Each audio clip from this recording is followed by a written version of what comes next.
Hey guys, Matt Fay here, the host of the Revel Brewing Show. Just want to give you guys a quick thank you for tuning in to the episodes or listening wherever you're picking them up now. We're on Facebook, YouTube, Instagram TV. And then if you want to listen to the audio versions, we're on Spotify, Stitcher and Apple Podcasts. So thanks everyone that's been tuning in to all the different platforms. It's really been great to have your support and get your feedback. Today on the show, we've got Steve Henderson back on the show. G'day, how you doing? Thanks for coming back again. I think we can. It's good to be back. We could safely call you a friend of the show now. I think this is because it's your second time back. Yeah, it's good. No, I enjoy these. It's good. Have a couple of beers and talk about beer. It's all good. That's the way, mate. No, thanks for coming back on and back from his honeymoon and what would be an educational beer trip as well. I would say, Matty Cuthbert. Cheers, guys. Good to be back on deck at the brewery. And something's missing about you today, Matty. Yeah, so I had a little bit of a trim last week. We decided while we were away, sorry, I can't talk properly, that I would cut my beard off and raise a bit of money to support Beyond Blue, which I think is a very important charity. Particularly being in the beer industry, obviously we're around alcohol a lot. So Beyond Blue is a charity, for those that don't know, that raise money for people with anxiety and depression. So it's pretty important, I think, people's mental health and well-being. And just wanted to sort of do something small for me, cut the beard off and actually raise a bit of money. So cheers to everyone who donated to that, and it's nice to be fresh-faced. So if Matty's sounding different this episode, then you know why. Yeah. It's out the muffle of all the facial hair. I should be speaking more clearly with anything. Should be. No, I couldn't agree more. It's a great thing to do, great charity. And how much did you end up raising, if you don't mind me asking? My target was $1,000 and ended up smashing it and nearly getting $1,500. So oh, wow. It's impressive. That was pretty good. So it's a great effort. Pretty happy with that. Awesome. Well, thanks to everyone that chipped in for that. I hope you haven't lost the brewing powers that the beard gives you. I'm sure it's still locked away though. Yeah, I think they're still locked away. We were a bit worried about that, but it seemed to have coped okay. And what's it been like being back? It's been good. Straight back into it after, I think, I was actually off site for 8 weeks, if you include the week down in Melbourne for BrewCon. So we just had enough beer to get us through. So Flex had a busy schedule for me upon my arrival home, so been brewing every day since I've been back, so it's been good. It's back on the tools. It's good to get back into a bit of structure. Yeah, it is actually. As nice as it is to be on holidays and doing some beery adventures, it is nice to get a bit of structure back into your life and eat some vegetables other than kartoffelnudeln and sauerkraut. That's great. Well, look, paint us a bit of a picture, because I know that you weren't just there to taste all the beers around Europe. It was your honeymoon as well. So, just paint a picture for us of how the 8 weeks definitely went. need to point out a big thank you to my very generous wife for allowing us to do some beery things while we were in Europe. But of course, it was my honeymoon. So thank you, darling. Thank you, Emma. But we did manage to check out some pretty cool stuff while we were in Europe. So it was great. Particularly Germany, of course, was a bit of a highlight. Mm-hmm. And then during that time, Hendo was with us in Germany. And then Emma and I moved on through Prague, Budapest, did a bit of Ireland as well. So very interesting to see that. And had you been to any of those locations previously? I've been to Germany before, but really to only go to Oktoberfest, which was part of our trip. But it's cool to sort of do some other stuff that isn't just Oktoberfest. Yeah, 100%. Yeah. And so Germany, outside Oktoberfest, obviously beer's quite prominent and enjoyed there. Yeah. Cheap. And cheap. And cheap. It's so cheap. Yeah. And in comparison to here, Well, I think we were I think our go-to 500ml stubby was like the Augustina Hellers, and it ranged anywhere from like €1.50, €1.60 or something like that. Wow. And when it was really expensive, it was like €4 and that sort of thing. So beer's just part of their culture, you know. They just look at it as food, and it's really accessible, and it's good. Yeah. And how long were you guys both in Germany for? It was about 12 days. 12 days. Almost 2 weeks, yeah. So we can walk you through all the cool stuff that we did when we sort of the part of the honeymoon which I was involved in. It's weird to be involved in someone's honeymoon like that, but like I said, huge props to Emma for letting me be part of the honeymoon. It was like it's weird, but it was the beer part of the trip and that sort of thing. I think for Emma, it was probably enough time. It was enough time. That's where you know you got to keep them, mate. She lets you do stuff like that. So it was good. So like we sort of, I flew in straight from Brizzy through to Frankfurt in Germany, and then got the train over to Bamberg, which is about 2.5, 3 hours from Frankfurt on the train. And so Bamberg's pretty well known for a couple of things. Firstly, the smoke beers that or Rauch beer that comes from Germany mostly comes from Bamberg. And so we made sure we checked out some of the breweries that specialise in the smoke beer, like Schlenkerler and Spezial and that sort of thing. There's a couple of really good sort of local brands as well, like Marsbrau and Fassler that we checked out, and that was pretty good. But the main thing that we sort of went there to go and see was the Weyermann Malting. So it's like I've been using Weyermann malt for the whole of my career. I'm sure Matty's probably the same, and it was really good to go and see the home of Weyermann malt for the first time.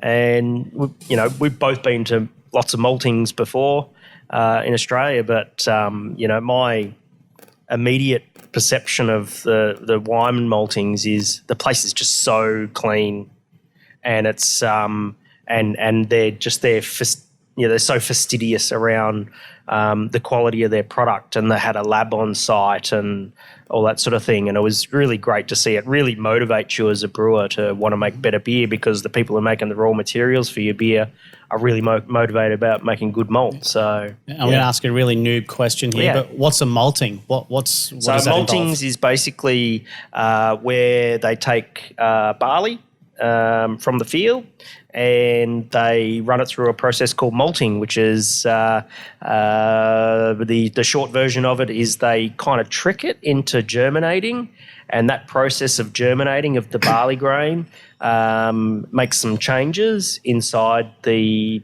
barley kernel and makes it useful for brewers to be able to make beer. Is that somewhat similar to how hops get made into pellets? Like it's making something into a usable substance for you guys to make a beer? Yeah, more or less. Yeah, yes. I mean it's different raw material and different process, but making barley usable in the brew house. So malted barley is where we get most of our extract or sugar from as a brewer, and basically that's where the alcohol comes from. So through the brewing process, we use the malt, basically, I guess, wash off the sugar. First of all, it goes through a conversion where it converts the starch into a simple sugar. We basically collect that simple sugar, and the yeast ferments it to make alcohol, which I guess is the end goal with beer. And then the malt also contributes a lot of flavour, body, colour. So if you have a look at the two beers here, the pale ale versus the lager, the pale ale is obviously a bit darker. And that comes from malts that have been kilned at higher temperatures and for longer periods of time to make crystal malt.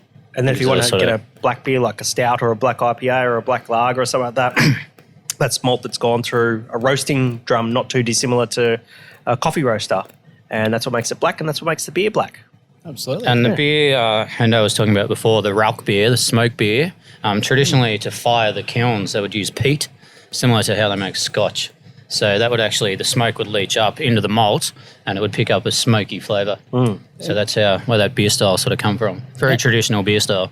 And so that's like people would have been doing this for hundreds and hundreds of years, I would assume. How do you reckon that's changed from then to now, just with technology? Well, with smoky beers and smoked malt, we've now got lots of choice with regards to smoked malt. So, for example, peat's a pretty common fuel to use to smoke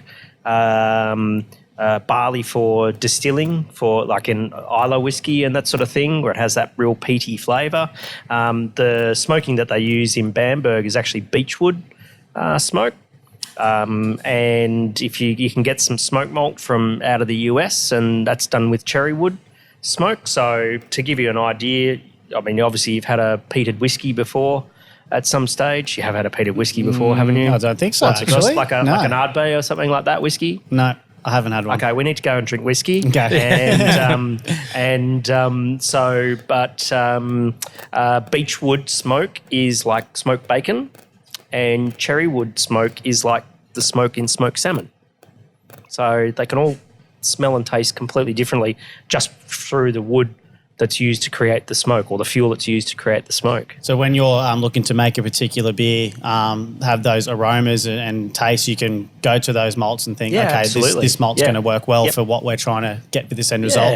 Yeah. We've done a couple of smoked beers before. There's some, we've done. What have you done? Any smoked beers like a Scotch ale or something like that? Yeah, I've done a smoked Scotch ale before. Yeah. So it's like, again, it's like you wouldn't use like 100% smoked malt in a beer, although that has been done. If you get like a Yeasty Boys Rex Attitude or X-Rex, that's done with 100% peated malt. Bacchus here in Brisbane has done the same with 100% peated malt. It's really intense. Some people love it and some people don't like it. There's some really good comments online, what people say about smoked beers. I think the funniest comment that I've heard about someone making a comment about a smoked beer would be about Rex Attitude. It was such a polarising beer at the time and very innovative and that sort of thing. And you read some of the comments on Rate Beer, and I think someone wrote a comment was something like, this beer is like licking the armpit of a fat, sweaty security guard as he finishes night shift at 5 o'clock in the morning. Just have to say, why do you know what that tastes like? But yes. Exactly. I don't understand. But people are like making those comments about it, whereas some people actually love that peaty, smoky flavour. That's the thing. I guess at the time X-Rex or Rex Attitude was a very, polarising beer. But geez, it was fun reading the comments. Well, is it a challenging beer then to make, or is it just a matter of different ingredients? To use smoked malt as 100% is a really intense thing. So, I guess some of the skill and the craftsmanship of the brewer is to use the right proportions of smoked malt and do it in a way that creates balance and drinkability. A good example, I was over at the Stone and Wood brewery opening last Friday night. They've got a really good dunkel on at the moment. It's just got a hint of smoke in it. It's enough to notice it and to give that beer a little bit of complexity, but it's not like you've just smoked a packet of cigarettes or anything like that, so. And I suppose too, people that aren't, like, they don't know all that backstory, which I didn't know till you just told me, obviously. But if they might not understand why they're getting those flavours and what the purpose of it is anyway. Yeah, exactly. The thing I found fascinating was these beer houses in Bamberg and all over Germany. They're very traditional. They've been there for hundreds of years, and they might make two beers. One of them, I think it was the Schlenker. Yeah. So we went there for dinner and a beer, just full of locals on a Monday, Tuesday night, and they've literally just made these two beers for 700 years.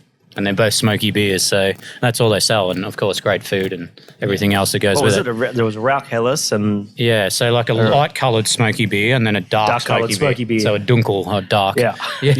And they have two beers, and then other than that you can get a wine or a cider or whatever else. And that's all they make. And yet it's been there for 700-800 years and still obviously very successful. Well, don't fix what's not broken. Yeah, by the looks of it. Yeah, absolutely. Yeah, it's amazing. But, the maltings was really cool. I mean, smoked malt's one thing that Bamberg's really famous for. But the maltings itself, it was actually really cool. A bit of a brewer's dream come true. Like, we were staying in this Airbnb, and out of my window, my bedroom, I could see the maltings, and I was like, oh, this is really cool. We might point out that he was staying on a very small single bed. Yes, that's right. You did say my window. So, but, doing the tour there, we had, it was Axel, wasn't it, giving us the tour of the place. And, we'd sorted this out at BrewCon, and he just spent so much time with us, showing us every bit of the maltings that he possibly could, and having a few beers in the tap room there as well. And it was a really good experience. The hospitality was amazing.